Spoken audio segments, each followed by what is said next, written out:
Hello everyone. अभी सभी लोगों ने अपनी एफआर की प्रिपरेशन शुरू कर दी होगी।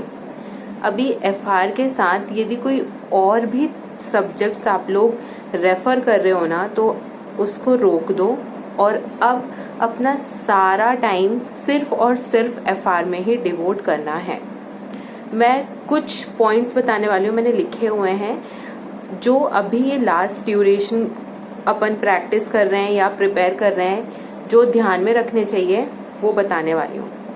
तो पहला तो ये कि बड़े बड़े इंडेक्स तो हमें कवर करने हैं। हमें पता है कि हमें बिजनेस कॉम्बिनेशन करना है, कंसोलिडेशन करना है, फाइनेंशियल इंस्ट्रूमेंट करना है, लेकिन इन सब के चक्कर में जो और भी इंडेक्स हैं उनको मत भूल जाना, उनको भी उतने ही अच्छे से प्रिपेयर करके जाना है। जैसे मैं कुछ इंडेक्स के नाम बता देती हूँ। इंडेक्स 40 हो गया, 41, इंडेक्स 16, 38, 36, 7, 8, 10, इंडेक्स 113, ऐसे करके और भी हैं। तो वो सारे इंडेक्स को करना, क्योंकि ये भी पेपर में आते हैं। ठीक है। दूसरी बात ये कि जो अभी थ्योरी चैप्टर्स डाले हैं आईसीएआई ने, उसको कवर करके जाना, क्योंकि वो पेपर में आना ही है।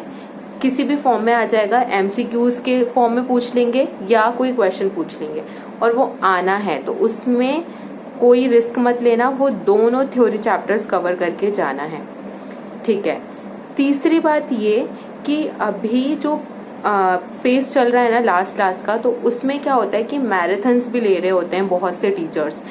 तो आपको आपका स्टडी पैटर्न के अकॉर्डिंग डिसाइड करना है कि आप वीडियोस के थ्रू पढ़ना प्रेफर करते हो या सेल्फ खुद प्रिपेयर करते हो। मैंने क्या किया था, मैंने वीडियोस नहीं देखी थी मैराथन्स वगैरह। मैंने क्या किया था कि क्वेश्चन करती थी, और किसी भी क्वेश्चन में डाउट होता था तो जब मैराथन एंड हो जाती है ना, तो टाइम स्टैम्प्स अपडेट करते हैं फैकल्टीज। उसमें कोई भी पर्टिकुलर क्वेश्चन जो मुझे नहीं बना, तो मैं वो क्वेश्चन में क्लिक करा, उस वाले टाइम स्टैम्प पे गई, उस पर क्लिक करा, वो पर्टिकुलर क्वेश्चन रिवाइज करा, और इस तरीके से मैं मैराथन यूज करती थी। मैं लाइव मैराथन्स में बहुत ही रेयर जाया करती थी। तो आप लोग वो अपने अकॉर्डिंग एनालाइज कर लेना कि किस तरीके की स्टडी पैटर्न है आपका, लेकिन सेल्फ स्टडी बेनिफिशियल रहती है। उसके बाद थर्ड वन इज कि अभी जो टाइम बचा है उसमें क्वेश्चंस पे ज्यादा फोकस करना। आपने यदि कोई अपने नोट्स बनाए होंगे तो कॉन्सेप्ट्स के लिए वो नोट्स रेफर करना, लेकिन अभी वाला टाइम पे क्वेश्चन पे ज्यादा फोकस करना, क्वेश्चन की एडजस्टमेंट्स पे ज्यादा फोकस करना। कोई अपने मार्क्ड क्वेश्चन है तो उसको जरूर देख के जाना, मार्क्ड एडजस्टमेंट्स को जरूर देख के जाना। तो क्वेश्चन पे फोकस करते हुए चलना है।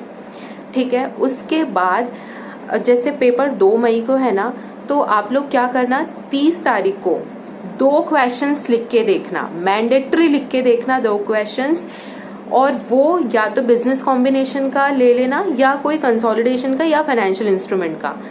इनमें से किसी भी चैप्टर, इन तीनों चैप्टर में से किसी भी चैप्टर के 2 सम उठा के उसको पूरा लिख के देखना। इससे क्वेश्चन का फ्लो पता चल जाएगा, एक हैबिट बन जाएगी, और जब पेपर उसके नेक्स्ट डे देने जाएंगे ना, तो वो वहां पे भी हमें हेल्प मिलेगी। तो वो लिख के एक बार जरूर जाना है। और बस टाइम वेस्ट मत करिएगा मैराथन्स में या कोई सी भी ऐसी चीज में जिससे आपको ऐसा लगे कि यार हमने पढ़ भी लिया है पर हमें कुछ बन भी नहीं रहा है। तो ऐसा नहीं होना चाहिए। बहुत बहुत बहुत ज्यादा इफेक्टिवली अपने टाइम को यूटिलाइज करना और सब कुछ कवर करने की कोशिश करना, क्योंकि यहाँ 1.5 दिन जैसा कॉन्सेप्ट नहीं होता। बाकी सारे जो भी पेपर आने वाले रहेंगे उसमें हमें 1.5 दिन मिलते हैं, और कुछ छुट्टियां मिल जाती है एक्स्ट्रा, तो वो दिन अलग मिल जाते हैं। लेकिन एफआर का सिलेबस भी ह्यूज है, हम जानते हैं। इस वजह से अभी कुछ और पढ़ रहे होंगे ऑडिट या कुछ, तो उसको मत पढ़िएगा। अभी सिर्फ और सिर्फ एफआर पे ही ध्यान दीजिएगा। बस ऐसे प्रिपेयर करते जाइएगा। All the best.